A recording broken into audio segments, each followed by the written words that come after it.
Check out Paddy's Rewards Club. Simply place 5 bets of £10 or more across any sport in a week, and you'll get a free £10 bet then next week. T&Cs apply. 18+. BeGambleAware.org. Hi there, it's the Racing Boats Weekend Postcast. Welcome along, I'm Bruce Millington. This week, joining me to look ahead to a sizzling weekend of action on the course and hopefully peace and quiet off it will be Paul Keeley, David Jennings and Paddy Power's Rob Catson. The highlight of the weekend is the Al-Shakab Lockinge at Newbury. 16 runners, very, very competitive. We've also got Newmarket, there's loads of other meetings on. And in Ireland on Sunday, the focus switches to Naas, where there is some decent stuff. We will start, though, with the Lockinge at Newbury, the Al-Shakab Lockinge, 3:40 on Saturday. Like I say, 16 runners, so hopefully some enhanced each-way action. Rob, what's the latest betting? Yeah, absolutely, Bruce. So we're 4 places on the Lockinge, and we make Rhododendron the marginal favourite at 137 to 2 Lamato. Adabe, who's 2 from 2 this season, is 6s. Beat the Bank is 7s. We're 10 to 1 Lancaster Bomber and Zabil Prince, and we're 14s bar. This is almost like a big handicap, DJ, isn't it? Normally there's a couple of real quality ones that dominate the market, but this is wide open, isn't it? What do you make of it? It is completely wide open. I suppose it's interesting from a punting perspective in that so many have chances. But I went back through the recent list of winners and what they were rated going into the race. Ribchester 122, Knight of Thunder 121, Olympic Glory 125, Far 124, Frankel 136, Camphor Cliffs 127 and Paco Boy 124. The highest rated runners in this year's renewal are Deauville, who's 18 to 119, Le Brise Breeze 16 to 119 and Lamato 119 as well, who's 9 to 2. So that gives you a kind of a context of just how poor a renewal it is. There is no absolute superstar in it, but it's still intriguing. I don't think it is poor. It's not great on quality, but it's an intriguing betting race. So who wins it? I think the most likely winner is Lamato. He's only tried a mile twice, and he tried it in this race 2 years ago, and it was probably his unluckiest run in that we don't know for sure whether he stayed or not, because he just was denied a clear run twice at crucial stages. Harry Bentley rode him that day again. Like 2 furlongs out, he was denied a clear run. And he was beaten 2.5 lengths by Berlardo. He was sent off favourite that day. And the only other time he tried it was in Santa Anita later on that season. I think he's worth another try at it. I think he is the potential. I know we couldn't really call him potential star anymore because he's 6. But I think he is the most likely winner. The one I'm going to chance, though, at a huge price is Dutch Connection. He's only rated, I think, 112 now, and his best days probably are behind him.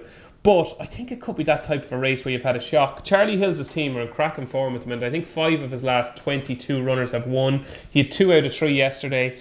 And I just think Dutch Connection with Jamie Spencer booked. I don't think he's ever ridden him before, but he's a real Jamie Spencer type. I just think if you go back to his form, his Lennox Stake win over Home of the Brave and Gifted Master, I know that was 2 summers ago, but that brings him into the mix. He was rated 116 at the time, and he's 40 to 1 in places. I think he'd run better than a 40 to 1 shot, so I'm going to chance Dutch Connection at 40 to 1, but I think Lamato is the most likely winner. Do you like Dutch Connection, Kills? No, I don't give it a prayer. I mean, I never ever, should never ever slag anyone up for tipping up an outsider because, but they're going to have a lot of negatives against them, and they can still run well. But it wasn't one that came across my radar, that's for sure. Will you buy DJ pints for life? For life, yeah. Oh God, and in the next life as well, which he. Or no, let him off. Let him off for the life. It's okay because I'm coming back as a rat. Yeah. Who wins, Kills? Yeah, I will let you off. Right. Anyway. Look, Rhododendron's favourite. She only won 1 race out of 6 against her own sex last year. I mean, so that's how open this race is. There isn't a superstar, but it doesn't matter. It's a fantastic betting heat. The one I like is Lancaster Bomber. He didn't win it. He didn't win at all last year. But when he ran on fast ground, he finished 4th in the 2,000 guineas. He finished 2nd, beaten a length by Barney Roy in the St James's Palace. Now Barney Roy would be evens to beat this lot. He was 2nd in the Woodbine Mile. He was 2nd in the Breeders' Cup mile. And he was 5th in Hong Kong Vars. He's been around the world, run really, really well on fast ground, and he's a double figure price. He's a double figure price because Ryan Moore's chosen to ride Rhododendron, or we assume he had the choice. But I think he's a cracking each way bet, and especially with Paddy Power going 4 places. Okay, Lancaster Bomber for Kills, Dutch Connection for DJ. Rob Catson, who's your selection? Yeah, similar line to Kills, or similar angle to Kills. I found it hard to fancy any of the principals. And I just looking for value, and you come to Sudawa. Now I never thought I'd be tipping him up for a Lockinge, but he's obviously been a very versatile horse. He's a 7-year-old. No 7-year-old has ever won the Lockinge, but you look at his last 3 runs, and there was only 3 runs over a mile. He won a Group 2 in Leopardstown. Then he went to Keelan and won a Group 1, and he was arguably very unlucky when he was 4th, only beaten a length and a quarter in the Breeders' Cup Mile. It's hard to fancy a 7-year-old for a race like this, but he's 20-1.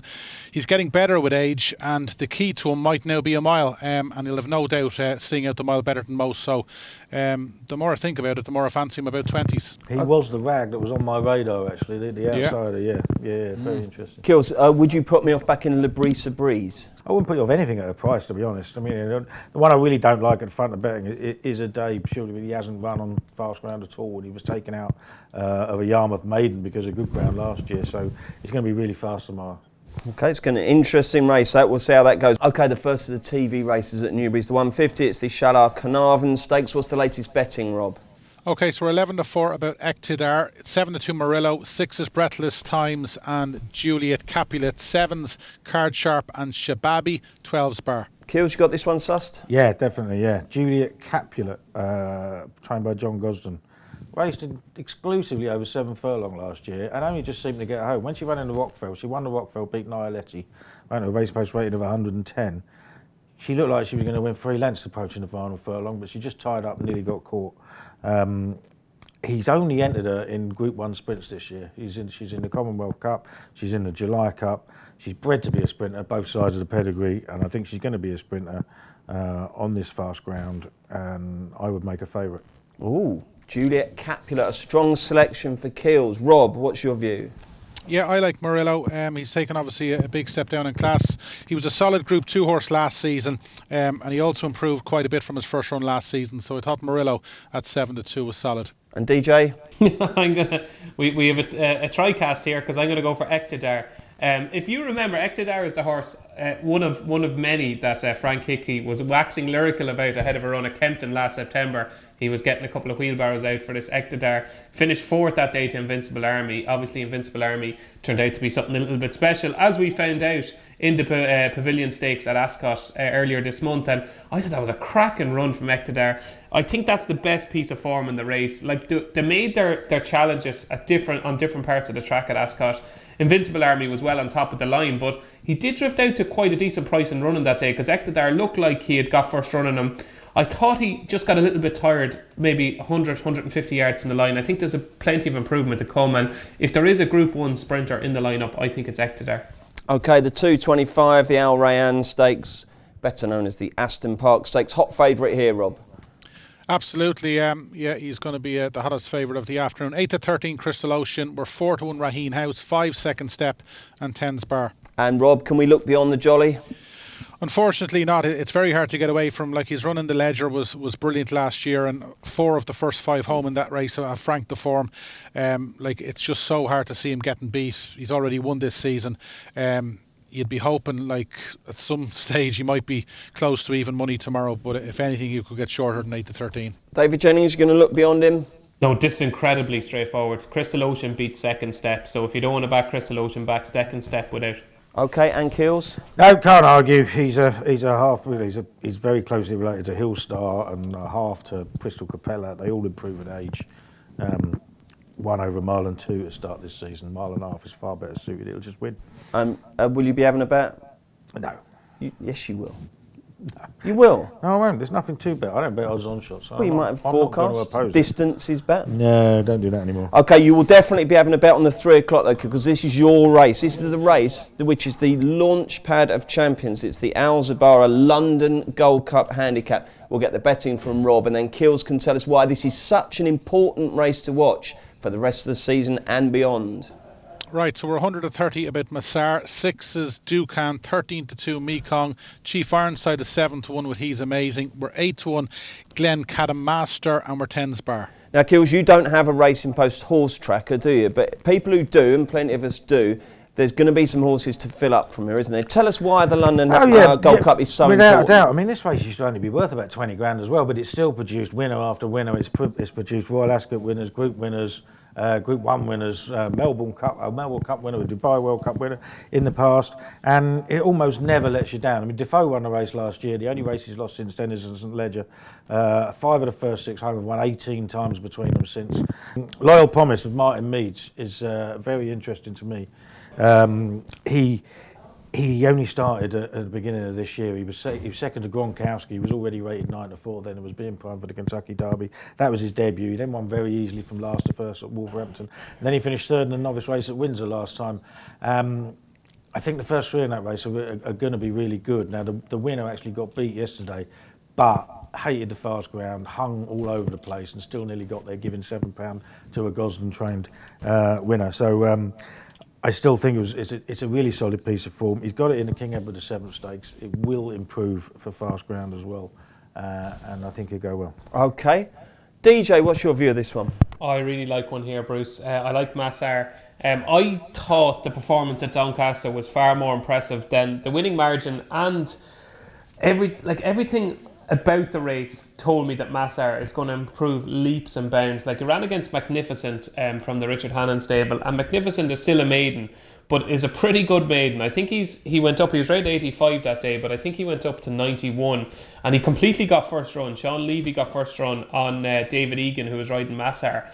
But so David had to wait for a couple of strides, and there could have been a few crucial strides, but the two of them pulled 6 lengths clear of a decent field, I thought, that day at Doncaster. I had been told going into that race by a very, very shrewd judge that Massar was held in the highest regard. They thought he could be a similar type of sort to Defoe. Now, he has to go and do it. And if you go back through his performances, he was beaten at Wolverhampton on the all-weather back in April. You can forget about that. He was drawn wide, too keen, didn't get any cover. Very impressive when he won at Lingfield last November, and the time before that he was third in a cracking maiden at Newmarket behind Key Victory and Kazar, both who are rated pretty highly now. Key Victory is still unbeaten. I think Massar is just the ideal Roger Varian type for this race. Very similar profile to last year's winner in that he was rated 88 going into the race at Doncaster. He's 96 now. Last year Defoe was 88 before he won at Newmarket, then he was 98 going into this race. I think he's the ideal type for a race, and I think you'll see huge improvement from Massar now that he steps up 2 furlongs from a mile to a mile 2. So confident vote for Massar for me, Bruce. Okay, and don't forget that is the Massar that is spelled M-A-S-A-A-R, not the one spelled M-A-S-A-R that finished third in the Guineas. Rob, what's your view on the London Gold Cup? Yeah, we could be getting the TriCast again here. Massar, he's probably the potential star in the lineup, but I thought Mark Johnson's horse towards the bottom might be value Communique. He ran against Dukan in the novice stakes last season. He was only beaten the length. Now, he hasn't won since, but he's run well in his 2 subsequent runs, and he's now £10 better off. He's got an entry into Queen's Vase as well, and he looks just a typical Mark Johnson stare, and of course his horses are flying. 8 of his last 9 have won or been placed, so I just thought about 10s. Communique with SDS on board might be value. Okay, we're off to Newmarket next. Success ain't earned, it's bought. That's why at Paddy Power, we paid the big bucks for the best tech nerds in the world to develop our new, fastest ever app. Download the new app from the App Store or Play Store now. 18 plus, begambleaware.org. 3 live ITV races at Newmarket. Starting with the 205, the Betway Fairway Stakes. Just the 3 runners. How do you bet, Rob Catterson? Okay, so we're 8-13 about Old Persian. Department of War is 15-8, and overnight support for Courthouse 9s into 5s since last night. People backing the outsider of 3. DJ, who wins? Oh, I think Old Persian will win, Bruce. This is the key form line for my Massar. Old Persian was second to Key Victory, who was probably my only winner that week when I was on the podcast. That won the listed race, the Havana Gold Newmarket Stakes, and that was a lovely run, put nicely clear of Highbrow in third. Graffiti Master was fourth. I think Key Victory and Old Persian are 2 Godolphin horses with the big futures. And he's odds on, but I think he'll win. Kills? Yeah, trainer said he expected Key Victory to beat Old Persian last time, and I think that means he probably thinks Old Persian has his limitations. He is, on official ratings, he's £13 clear of Courthouse. So, he deserves to be odds on, but I think Courthouse is better than that. He was second to Gronkowski at Kempton, and he'd have gone very close to winning if he hadn't been snatched up by the winner. inside the last furlong. He's a better horse than a 92. I can see why he's been backed. I definitely have him as second favourite. You know, the Richard Annan thing, Department of War, has one maiden, one bad maiden at Nottingham, and he's the price he is because he's unexposed and unbeaten. But I would definitely have Courthouse as second favourite, and I still think there's some mileage in the price. Rob, can we get 3 different tips on a 3-run race? Not this time, no. A backup Everton DJ said about Old Persian. Double him up with Crystal Ocean, and it's about a 7-4 winning double. OK, the 240 at Newmarket's the Betway King Charles II Stakes. What's the latest from Paddy Power? OK, overnight support for Oram, so he's now 2-1 joint favourite with Purser. We're 130 Mutakeb, 9-2 Great Prospector, and the outsider of 5 is Ambient. We'll stick with you, Rob. Yeah, I like Mutakeb. He looks the most progressive. He was an eye catcher on debut when he still managed to win it, and then he was unlucky at Doncaster. I just have a feeling that the best might be still to come. He holds an entry in the St James's Palace Stakes, so they obviously reckon he could be quite a bit better than listed class. So expect money to come from Mutakeb from 130 maybe to shorter than that. Kills, what's your verdict? Yeah, I was initially interested in it. I just went in Mutakeb, and I went at the trainer quotes, and he said that Mutakeb relished the soft ground when he ran at Yarmouth, and it was on the soft side of Doncaster when he was second to Speaking Colours. Don't think he was actually unlucky that day myself. He didn't get stopped in his run or anything. He just finished too late. But I just worry about this is going to be pretty fast ground at Newmarket. And Purser's got the form in the book. He's got the best form. He beat Symbolisation. He won a handicap off a mark of 100 next time. He beat him by neck last time out. I think the third was beaten 10 lengths, went close to the handicap of 95 next time out. And Aram's got to make a huge jump from running a month ago in a maiden. Now, he did get a really good talk up from Charlie Appleby afterwards, and probably is quite good, but I'll go with the form in the book. DJ? Couldn't agree more. The form is in the book with Purser. And I think he's been quite well placed by John Gosling. I think John realises, he's no... Oh, he'll be pleased to know that you think he's quite good at placing horses, DJ. That's praise indeed. Yeah, I could be his racing manager, perhaps. I just think, as Paul said, like, Oram, a lot of these Charlie Appleby horses are ready first time. And I don't know what the strike rate is, but I think his first time out strike rate is quite good. Am I right, Paul?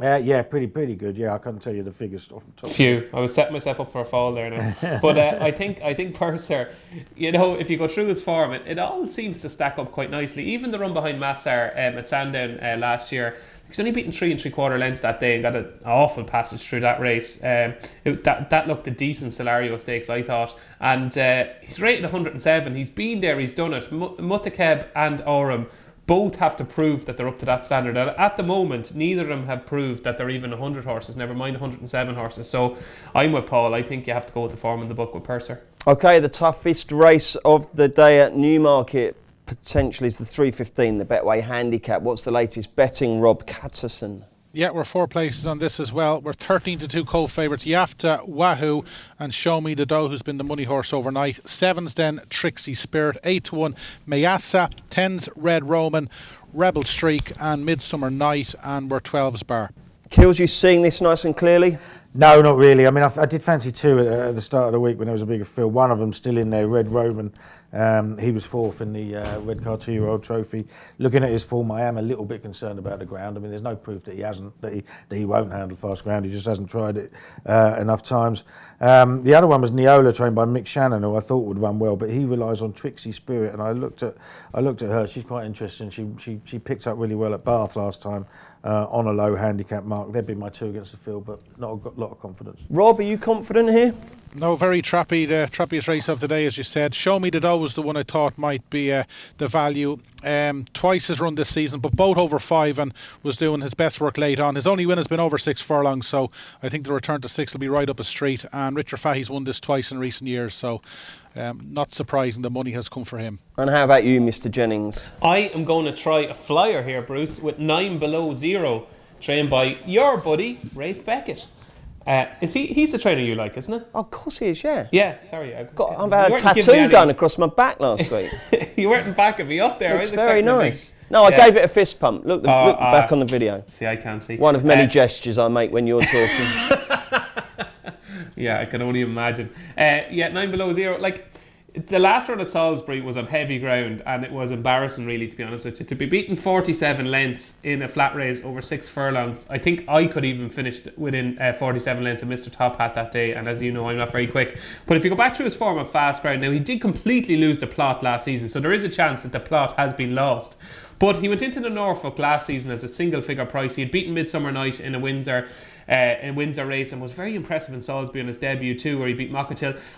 I wonder, is this the time of year for him? Like, he could just be a sprinter worth following now. Off 87, like if you'd have said going into the Norfolk last season that this time next year 9 Below Zero will be rated 87, and your old buddy, old pal, Rafe Beckett, 2 of his last 4 runners have won, which I presume you've backed both of them, Bruce. 2 of his last 4? What, in this race? Or you mean... No, just in general. He's much more impressive than that, mate. He's been absolutely flying lately. 2 out of the last 4. You're not exactly Kevin Pauline, are you? Well, in the last 2 depth days... of research. I know. How long did it take to suss that out? Time Change won the handicap at Salisbury that was on ITV. Yeah, he's flying, mate. Don't worry about that. Yeah, Edge of the World won a race, I think, at Jarmouth as well.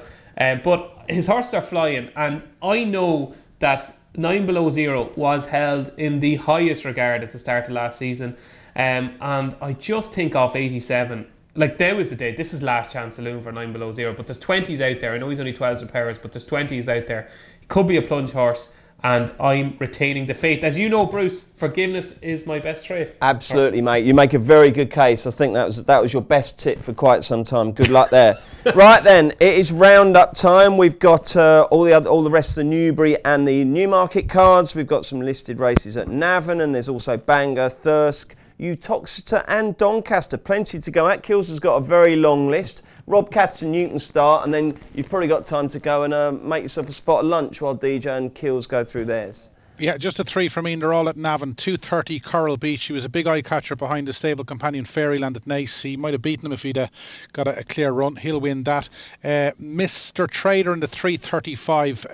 His last 4 runs haven't been great, but if you go back to his 2-year-old form, he'd have a big chance here, and he takes a big step down in company. So I think he's off a winnable mark of 92. And in the listed Yates Stakes, it's pretty obvious, but Southern France, he's all about stamina. He was well backed, obviously, when he won. I think he won last weekend. He looks at a possible Queen's Vase horse down the line. He should win that for Aidan. Okay, now guys, less is more. We want the name of the horse, the course and the time, and then a very short reason why they should back him. We'll start with you, DJ. Mine is very short, actually, Bruce. You'll be glad to know. I cannot wait to back Blue Alluru in the 3:35 at Navan. It's a 5 furlong handicap. He's off a mark of 89, and I got the impression, I just got the impression that it was one ride Colin Keane would love to have back at Dundalk last time. Was beaten ahead by Red Persian. I thought he probably should have won the race. It was a decent little contest for Dundalk in April, and it was rated 93 in the middle of last year. It's only 89 now. Colin's not riding. I don't know if he's in England or if he's suspended, but Gary Carroll takes the ride, and Blue Alluru, I think, will win the 3:35 at Navan, and I'm almost certain, yeah, I'm right, he won handicap over course and distance last season as well, so he has course form. And there was one other one that was running at Navan as well. It is in, I'll just get the time for you because I know you're a stickler for time, Bruce. Well, it's quite helpful, isn't it, so that listeners and viewers know which race you're talking about. Oh, hugely, yeah. This is one thing I certainly agree with John. It's in the 3:05, and it is a horse called Canford Art, trained by Peter Fahey, ridden by Kevin Manning. I think that Canford Art has only ran twice. It's got a mark of 77, and it was second to Bora Step, beat It's All a Joke in a maiden at Dundalk. Has never ran anywhere but Dundalk. But if anybody gets a chance, right, have a look at Canford Art's last race at the races or whatever site you can look at, or on our website. How the horse did not win. Anything else you want to promote? How this filly did not win. It's like, you know, when you back a horse and they're coming up to the line, you go, oh, that's going to win by half a length or a length, and then it gets done on the line and you're just scratching your head. It was like Champagne Fever in the Arkle a couple of years ago.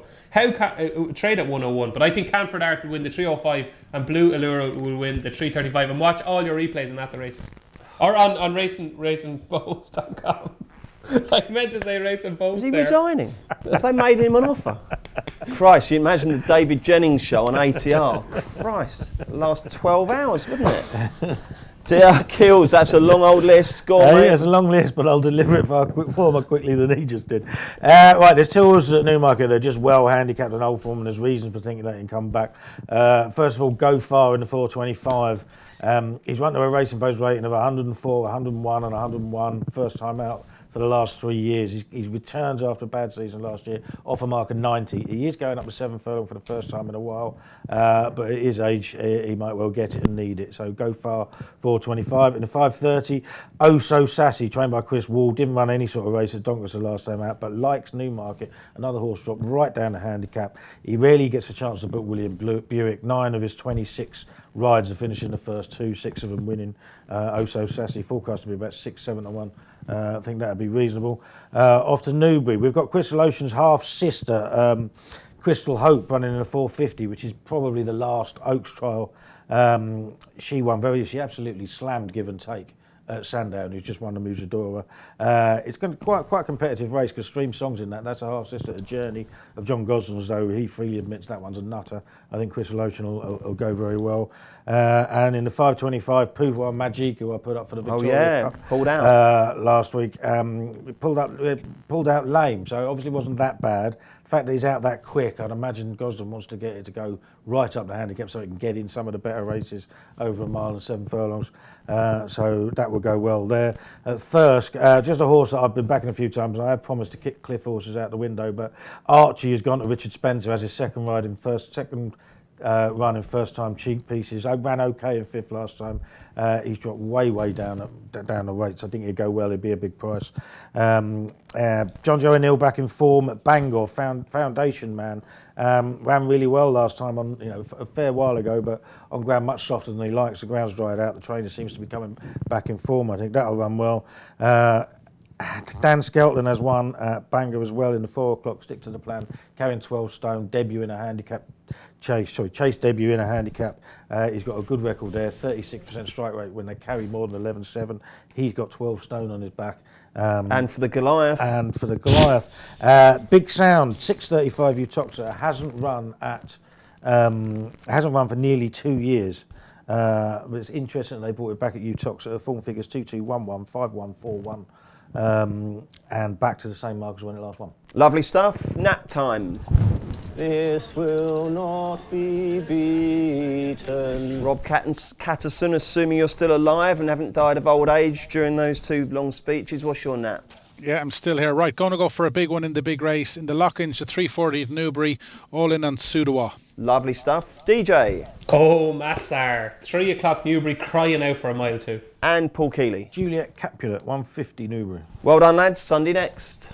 Success ain't earned, it's bought. That's why at Paddy Power, we paid the big bucks for the best tech nerds in the world to develop our new, fastest ever app. Download the new app from the App Store or Play Store now. 18 plus, begambleaware.org. Hi there, it's Bruce Millington, Paul Keeley, David Jennings and Paddy Powers. Rob Catterson looking ahead to Sunday's racing. It is not exactly dripping with quality, but it may well be dripping with winners. Hopefully the lads have had a good look.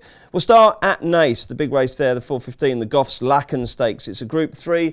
I don't think we've got betting, Rob, but hopefully we've got a winner from you. Yeah, it's actually a good card at Naas. There's quite a few good races. I thought that the Lacken Stakes was probably the trappiest of them all. The Brogy Man obviously won at Navan for Gerald Mossey and Adrian Keatley the last day. Aiden's got 3. I just thought Joseph might hold the key here, and Now Your Tor or Speaking Colours, I just thought with Dunica on board, he's got very little. He's got a few pounds of founding ratings. I just thought he might be value. Joseph's horse is just starting to fire, so I just thought he might be one, but it's very trappy. Very trappy according to Rob. Is it trappy in your eyes, DJ? Bruce, you're being very harsh here on Naas. This is dripping with quality. Oh, good. You've got a listed race at 240, you've got a listed race at 315, you've got a listed race at 345, you've got a Group 3 at 415, and then you've got a really good handicap. So I take it back. Yeah, it's like a tap. It's dripping a little bit with quality. But I think the one I really like, and it's actually an English horse, is Chessman in the 240, the Owenstown Stud Stakes. It's a listed race. Now, they're all quite evenly matched here, and Chessman's only rated 100. His brother Brother Bear is rated 102, and there's a few of them that are rated higher than Chessman, but I think this will win.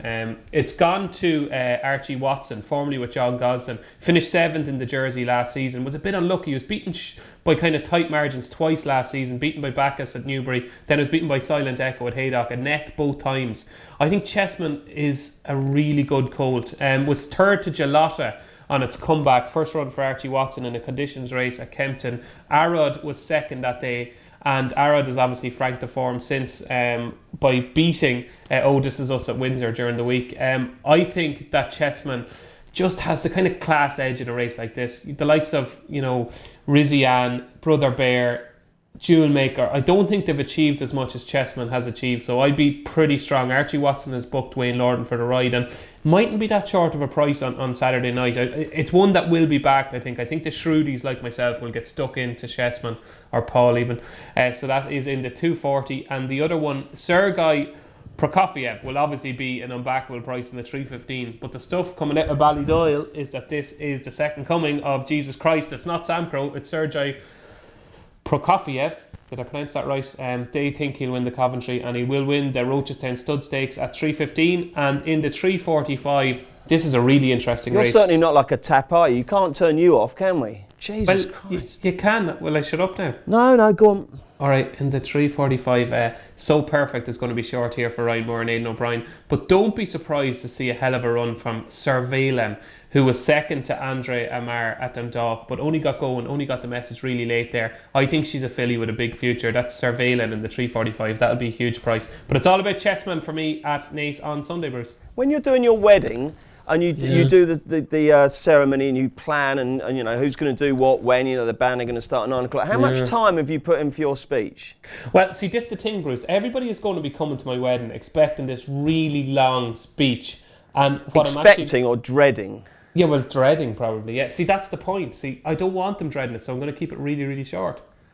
You're incapable. Kills, do you fancy anything at Naas? I was quite interested in that Speaking Colours as well. So, it was trained by Michael Botti last year, and he said he thought it might be a Commonwealth Cup horse for this season. I don't know where they moved him, but hasn't done him very harm, judging by his return when he just got beat. And I think he'd come on for it. So. OK, Robert, anything else on the Naas card that's dripping like a tap with quality? Yeah, well, if you do fancy Sergei Prokofiev, we're fourth for the Coventry, so if it's true what DJ says, take that. It'll be probably 4 to 6 on Sunday night. I thought Dermot had a good chance in the opening fillies maiden. Ladjidal, she's an Oaks entry. Dermot's got a 22% strike rate with his 3-year-old. Dermot to you, is he? Or Mr. Weld or Dermot Weld, whatever you fancy. But Dermot Weld, Ladjidal, 205. She's an Oaks entry. Thought she could go well. And in the 515 Gunmaker, he's one of two for Gavin Cromwell. He wasn't fancied when he won at Dundalk in his first start for Gavin, and Wayne Lorden's on board, so he's only £9 higher, but I think he could win the 515. DJ, do you know Sergei Prokofiev's greatest hit? I didn't even know what he was. He's a composer. I'll sing it. It's the one that a lot of football teams come out to.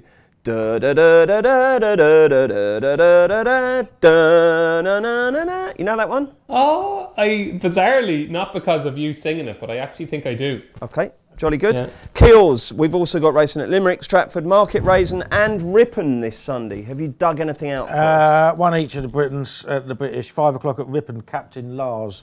It's very horse this. He went down £11 on turf last year from 83 to 72. And he then went back up on the all-weather only up to 82. So he's £10. He's £10 lower on the all-weather he's £10 higher on the all-weather than he is on turf. And on his best form, he's a £6 better horse on turf than he is on the all-weather. He actually returned to turf last time. Was 4th at Catterick, but from stall 9. I think he has to go well. He's also got a £7 claimer on. Takes him down to a very low mark in a bad race. I think he'll go well. Finger on the Switch, one of my previous cliff horses that I kicked off the cliff just before he won at Huntingdon last time at 8 to 1. I think that'll go well again at Stratford. Likes good ground, looks like it's come back to form and still well handicapped. And in the 350 at Market Raisin, Sky Khan, 9-year-old that's been well handicapped for ages, ran from £3 out of the handicap at Ayr on Scottish Grand National Day, finished second to Moon Racer. Really, really good run at 16 to 1. Has won 2 of his 4 starts at Market Raisin. Thank you, Keels. Anything else from you, DJ? No, I'm petrified. No, it's all right if you got one. I did have one. I was going to shut up, but I had one against Paul in the 350 at Market Raising. I thought Midnight Maestro would win that for Alan King, owned by JP McManus. I don't think we've seen the best of Midnight Maestro. It was beaten last time at Plumpton, went off favourite under Wayne Hutchinson. Travelled like a good horse, I thought, there for a long way.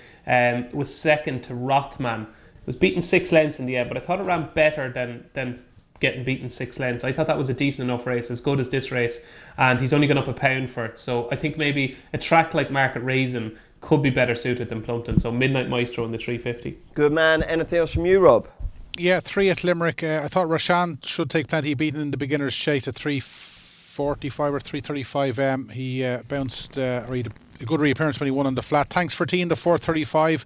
The mare's chase, she was just touched off at Killarney earlier in the week. And in the bumper at a big price, Russian Soldier.